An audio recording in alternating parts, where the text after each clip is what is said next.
What you are looking at is the most secretive location in the Southern Hemisphere. It looks like a science fiction movie set. Massive geometric spheres dropped into a Neolithic landscape. It sits on land that is technically American soil. And it is the only reason why a nuclear missile might one day hit the middle of the Australian desert. This is Pine Gap. But the scariest thing about this place isn't the aliens or the spies. It's the silence. Welcome to the loudest quiet place on Earth. Right now, deep in the Australian outback, something is listening. For decades, the Australian public was told this was a space research facility, a benign scientific outpost looking at the stars. We know now that was a lie. These huge white spheres aren't telescopes. They are ears. They are the big eyes of the Western world, sucking in data from half the globe. But here's the million-dollar question that most people miss when they talk about the conspiracies. Isolation is expensive. The United States military is the most well-funded logistical machine in human history. They have bases in Guam, in Japan, in Hawaii. They have access to the entire Pacific. So, why here? Why drag billions of dollars of sensitive high-tech gear to the oldest, emptiest, hottest desert on Earth? Why go to the trouble of hiding in the Australian center? The answer isn't just about politics. It's about physics. It's about geology.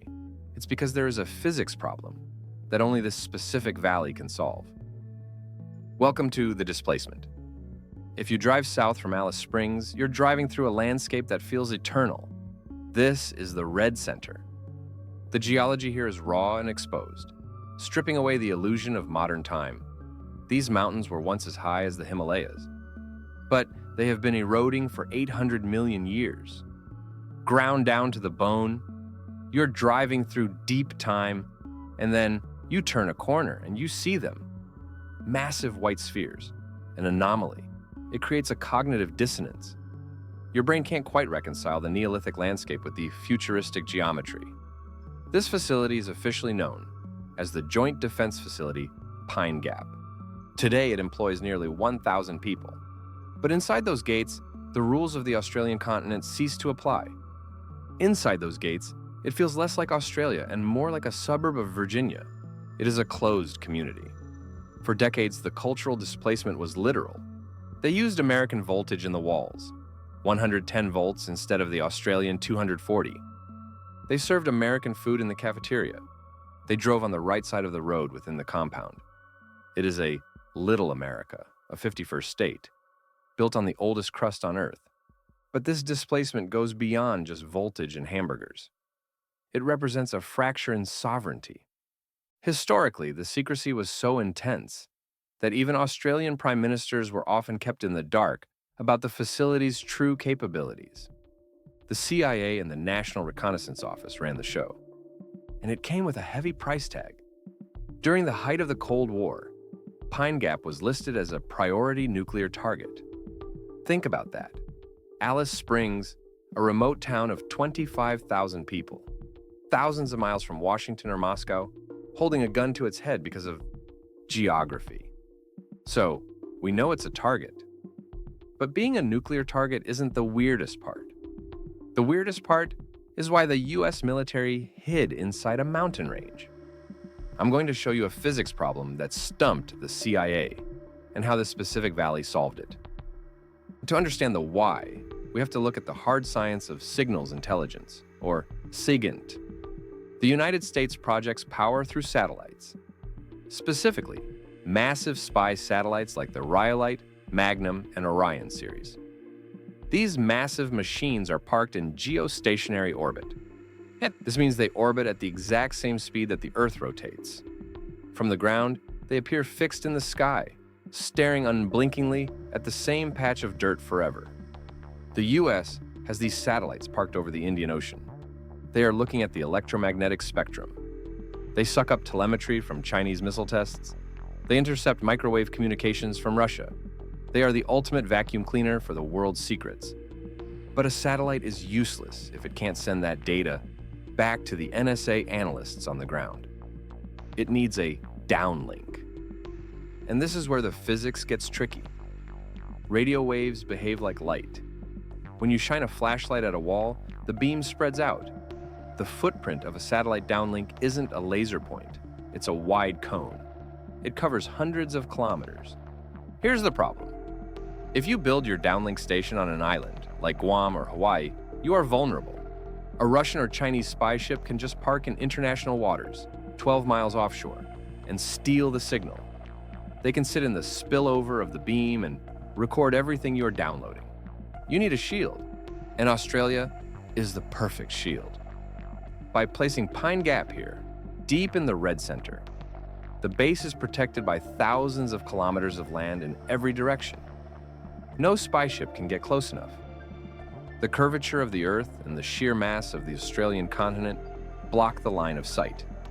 It is a geometric lock that no other US ally, not Japan, not the UK, not Diego Garcia, can provide.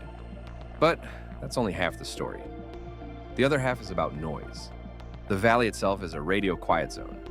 The McDonnell Ranges act as a natural bowl. The mountains physically block the radio noise from nearby towns. It is a clean room for electromagnetic waves. So, the mountains act as a shield. That's the official explanation. But if you dig into the geological reports, that explanation starts to crack. Because the US didn't just build on the rock, they plugged into it. I want you to look at the ground. Really look at it. This is the Australian Shield. Geologically speaking, this is some of the most boring rock on Earth. And that is exactly why it is priceless.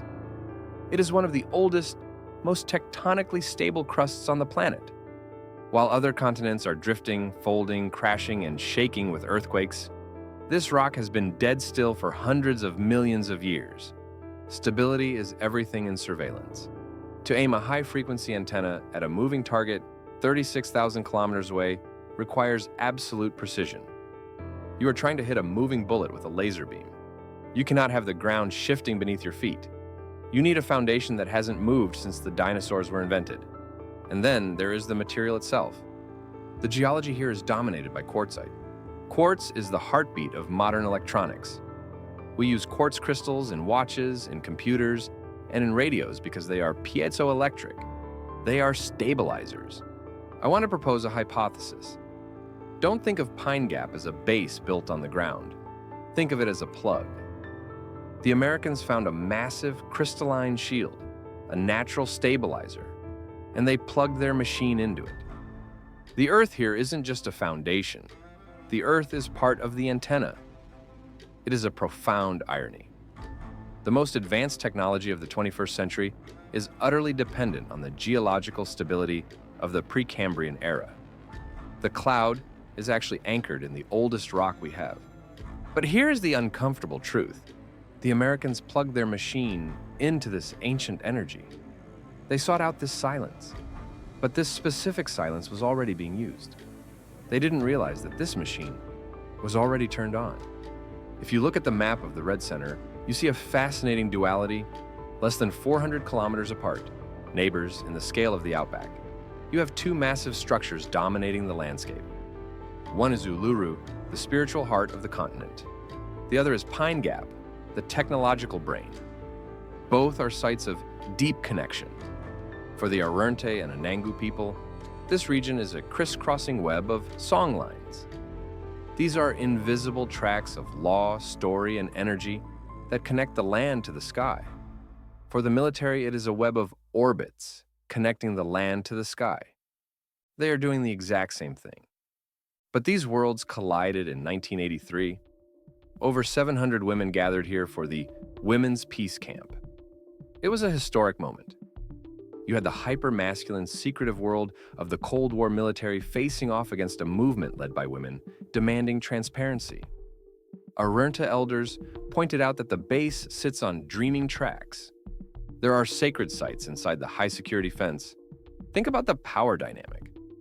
To visit a site of ancient cultural significance, the place where their world was created, traditional owners have to ask permission from the United States Department of Defense. This is unceded land.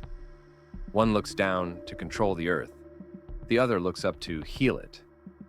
They are neighbors, separated by razor wire, and a silence that means two very different things. There is an indigenous concept in Australia called Dadirri. It translates roughly to deep listening. It is a quiet, still awareness. It is the ability to stop and simply wait for the land to speak. Humans have always come to this specific ancient ground to listen. For 40,000 years, we listened to the ancestors. Today, we listen to microwave signals. The location hasn't changed. The physics of the silence haven't changed. Only the listener has. And perhaps we are so busy eavesdropping on each other, we've forgotten how to hear the land itself. I'm the Relic Explorer. Keep listening.